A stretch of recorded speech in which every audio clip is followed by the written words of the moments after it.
ನಮಸ್ಕಾರ. ಸೊ ರೈತ ಬಂಧುಗಳಿಗೆ ಎಲ್ಲರಿಗೂ ರೀ. ಸೊ ಇವತ್ತು ನಾನು ಅದೀನಿ ಗದಗ ಒಂದು ಡಿಸ್ಟಿಕ್ ಒಳಗ. ಸೊ ಅಡವಿ ಸಮಾಪುರ ಒಂದು ಗ್ರಾಮದೊಳಗ ಅದೀನಿ. ಸೊ ಅಡವಿ ಸಮಾಪುರ ಒಳಗ ಸರ್ ನಿಮ್ಮ ಹೆಸರು ರೀ? ದೇವಪ್ಪ ಅವ್ರ ಪ್ಲಾಟ್ ಒಳಗ ನಾವು ಇವತ್ತು ಅದೀವ್ರಿ. ಸೊ ಅವ್ರ ಬಾಯಲಿನ ನಾವು ನೋಡೋನು ನಮ್ಮ ಯುವ ಕಿಸಾನ್ ಯೂಸ್ ಮಾಡ್ಯಾರ್ರಿ, ಯಾವ ರೀತಿ ರಿಸಲ್ಟ್ ಅದ ಮತ್ತು ಅವ್ರು ಯಾವ್ಯಾವ ಬೆಳೆ ಯೂಸ್ ಮಾಡ್ಯಾರ, ಹೆಂಗೆ ಯೂಸ್ ಮಾಡ್ಯಾರ, ಇವತ್ತು ಅವ್ರು ಮತ್ತೊಬ್ಬ ರೈತರಿಗೆ ಏನು ಹೇಳಕ್ ಇಷ್ಟ ಪಡ್ತಾರ ಅನ್ನೋದ್ರ ಬಗ್ಗೆ ಅವ್ರ ಬಾಯಲ್ಲಿ ನಾವು ತಿಳ್ಕೊಂಡ್ಬರ್ರಿ. ಸರ್ ನಮಸ್ಕಾರ ರೀ. ನಮಸ್ಕಾರ ರೀ. ಸೊ ಇದು ನೀವು ಯಾವ್ಯಾವ ಬೆಳೆಗೆ ಯೂಸ್ ಮಾಡಿರಿ ಸರ್? ಇದನ್ನ ನಾವು ಹೆಸರಿಗೆ ಯೂಸ್ ಮಾಡಿವ್ರಿ. ಹೆಸರ ಮತ್ರಿ ನಂತರ ಗೊಂಜಾಳಕ್ಕೆ ಯೂಸ್ ಗೊಂಜಾಳಕ್ಕೆ ಯೂಸ್ ಮಾಡಿ ಮತ್ರಿ ಕೀಳ್ ಶೇಂಗಾಕ್ಕೆ ಯೂಸ್ ಇದು ಕೀಳ್ ಶೇಂಗಾ ರೀ. ಕೀಳ್ ಶೇಂಗಾ ಇಷ್ಟೆಲ್ಲ ಪ್ಲಾಟಿಗೆ ಅವ್ರು ಯೂಸ್ ಮಾಡ್ಯಾರ. ಸೊ ಯಾವ ರೀತಿ ಸರ್ ಫಸ್ಟ್ ಸ್ಟಾರ್ಟಿಂಗ್ ಬೀಜೋಪಚಾರ ರೀ? ಬೀಜೋಪಚಾರ ನಾವು ಇದು ಒಂದ್ ಬಾಡ್ಲಿ ರೀ, ಅದು ಒಂದ್ ಐತಲ್ರಿ ಗ್ರೋತ್.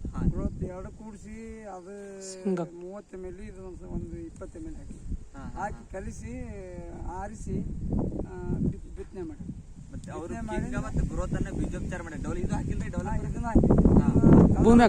ಮೂರು ಕೂಡಿಸಿ ಅಂದ್ರೆ ಇದು ಮಣ್ಣೊಳಗೆ ಒಗದಾರ್ರಿ. ಇವೆರಡು ಬೀಜೋಪಚಾರ ಮಾಡ್ಯಾರ, ಗ್ರೋತ್ ಮತ್ತೆ ಕಿಂಗ್ ಬೀಜೋಪಚಾರ ಮಾಡ್ಯಾರ. ಇದನ್ನೇನಿದ್ರೆ ಮಣ್ಣೊಳಗೆ ಕಲಿಸಿ ಒಗದಾರ. ಸೊ ಆ ರೀತಿ ಅವರು ಬೀಜೋಪಚಾರ ಮಾಡ್ಯಾರ. ಇದು ರಿಸಲ್ಟ್ ನಿಮ್ಗೆ ಯಾವ ರೀತಿ ಅನಿಸ್ತದ ಸರ್? ಈಗ ನಾವ್ ಯಾವ ಪ್ಲಾಟ್ ದಾಗ ಇದೀವ್ರಿ? ಶೇಂಗಾ ಪ್ಲಾಟ್ ದಾಗ ಇದೀವ್ರಿ. ಶೇಂಗಾ ಪ್ಲಾಟ್ ಇದು ನಮ್ಮ ರೈತರಿಗೆ ತಿಳಿಸ್ರಿ. ನಿಮಗೆ ಇದು ಯಾವ ಯೂಸ್ ಮಾಡಿದ್ರೆ ನಿಮಗೆ ಯಾವ ರೀತಿ ಅನ್ಸದ್ ಹೇಳ್ರಿ ಸ್ವಲ್ಪ ಒಂದೆರಡು ಮಾತು. ಭಾಳ ಚಲೋ ಆಗೈತ್ರಿ. ಇದು ಎಲ್ಲ ನಮ್ಗೆ ಖರ್ಚು ಕಡಿಮೆ ಐತ್ರಿ. ಹಾ ರೀ. ಆ ನಂತರ ನಮ್ಗೆ ಈ ಸರ್ಕಾರಿ ಗೊಬ್ಬರದ್ದು ಏನ್ ತೊಗೊಂತೀವಲ್ರಿ ಅದಕ್ಕಿಂತ ಒಳ್ಳೆ ರಿಸಲ್ಟ್ ರಿಸಲ್ಟ್ ಚಲೋ ಆಗೈತ್ರಿ. ಈಗ ಅದನ್ನು ನಮ್ಮ ರೈತರಿಗೆ ತಿಳಿಸ್ಕೊಡ್ರಿ. ನೀವು ರಾಸಾಯನಿಕ ಗೊಬ್ಬರ ಏನ್ರಿ ಹಾಕಿರಿ? ಏನು ಒಂದು ವರ್ಷಿನ ಬೆಳೆಗೆ ಮತ್ತೆ ಈ ಬೆಳೆಗೆ ಏನ್ ಫರಕ್ ಐತಿ? ಈ ಸಲ ಭಾಳ ಚಲೋ ಐತ್ರಿ. ಎಲ್ಲ ಹೋದ್ ಸಲಕ್ಕಿಂತ ಈ ಸಲ ಭಾಳ ಚಲೋ ಐತಿ. ಖರ್ಚೊಳಗೂ ವ್ಯತ್ಯಾಸ ಐತ್ರಿ. ಖರ್ಚು ರೀ, ಯಾಕಂದ್ರೆ ಹೋದ್ ಸಲ ಖರ್ಚಿಗಿಂತ ಅದಕ್ಕಿಂತ ಖರ್ಚು ಕಡಿಮೆ ರೀ. 18,000 ಖರ್ಚು ಬಂದ್ರೆ ಇದು 9,000 ಖರ್ಚಿನಾಗ ಇಷ್ಟು ಹೊಲ ಮುಗಿಸಿನಿ. 18,000 9,000. ಸೊ ನೀವು ಖರ್ಚು ನೋಡಿದ್ರಿ. ಸೊ ಈ ರೀತಿ ಖರ್ಚು ಕೂಡ ಕಡಿಮೆ ಆಗ್ತದ. ರಿಸಲ್ಟ್ ನೀವು ನೋಡ್ರಿ. ನಮ್ದು ಯಾವ ರೀತಿ ಶೇಂಗಾ ಪ್ಲಾಟ್ ಅದ. ಎಷ್ಟು ದಿವಸ ಪ್ಲಾಟ್ ಇದ್ರಿ ಇದು? ಇದು 20-22 ದಿನ ಐತಿ ನೋಡಿ. 22 ದಿವಸ ಪ್ಲಾಟ್ ಅದ್ರಿ. ಸೊ ಎಲ್ಲರಿಗೂ ವಿಡಿಯೋ ಕ್ಲೋಸ್ ತಂದು ಎಲ್ಲ ತೋರಿಸ್ರಿ ಪೂರಾ ಪ್ಲಾಟ್ ಯಾವ ರೀತಿ ಅದ. ಸೊ ನೋಡ್ಬೋದ್ರಿ. ತಪ್ಪಲ್ ಸೈಜ್ ಆಗಿರ್ಬೋದು. ತಪ್ಪಲ ಈಗ ನಿನ್ನೆ ಮತ್ತೆ ಒಂದು ಸ್ಪ್ರೇ ಆಗ್ಯಾದ್ರಿ. ಇದಕ್ಕೆ ಈಗ ನಿನ್ನೆ ಸ್ಪ್ರೇ ಆಗ್ಯಾದ್ರಿ.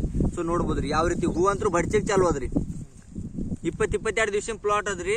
ಫುಲ್ ಬಡ್ಚಕ ಶೇಂಗಾ ಹೂ ಚಾಲು ಅದಾವು. ಸೊ ಈ ರೀತಿ ನೋಡ್ರಿ, ಒಂದ್ ಯಾವ್ದು ರೋಗ ಇಲ್ಲ, ಏನೂ ಇಲ್ಲ.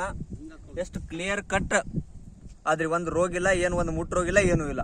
ಸೊ ಈ ರೀತಿ ಕ್ಲಿಯರ್ ಆಗಿ ಯುವ ಕಿಸಾನ್ ರಿಸಲ್ಟ್ ಅದ್ರಿ. ಸೊ ನೋಡ್ಬೋದ್ರಿ ಪೂರಾ ಪ್ಲಾಟ್ ನೀವು ನೋಡ್ರಿ ಯಾವ ರೀತಿ ರಿಸಲ್ಟ್ ಅದ. ಇದು ಶೇಂಗಾ ಪ್ಲಾಟ್ ರೀ. ನಮ್ಮ ರೈತರಿಗೆ ಏನ್ ಹೇಳಕ್ ಇಷ್ಟಪಡ್ತೀರಿ? ಈ ಕಡೆ ತೊಂಬರಿ ವಿಡಿಯೋ ಮತ್ತೊಬ್ಬ ರೈತರಿಗೆ ಏನ್ ಹೇಳಕ್ ಇಷ್ಟಪಡ್ತೀರಿ? ಇದನ್ನ ಮಾಡಿದ್ರೆ ಅವ್ರಿಗೆ ಒಳ್ಳೇದಾಗುತ್ತೆ.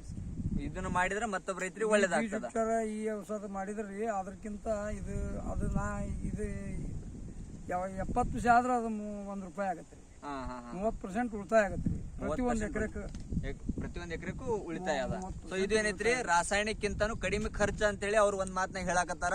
ಸೊ ಇದು ರಾಸಾಯನಿಕನ ಬಿಟ್ಟು ಯುವ ಕಿಸಾನ್ ಸಾವಯವ ಕೃಷಿಯನ್ನ ಮಾಡ್ರಿ, ಖರ್ಚು ಕಮ್ಮಿ ಮಾಡ್ರಿ, ಭೂಮಿಯನ್ನ ಉಳಿಸ್ರಿ, ಮತ್ತೆ ಇಳುವರಿ ಜಾಸ್ತಿಯನ್ನ ಪಡ್ಕೋರಿ ಅಂತ ಹೇಳ್ತಾ ಈ ವಿಡಿಯೋನ ಇಲ್ಲೇ ಮುಗಿಸ್ತೀನಿ. ಜೈ ಹಿಂದ್, ಜೈ ಯುವ ಕಿಸಾನ್.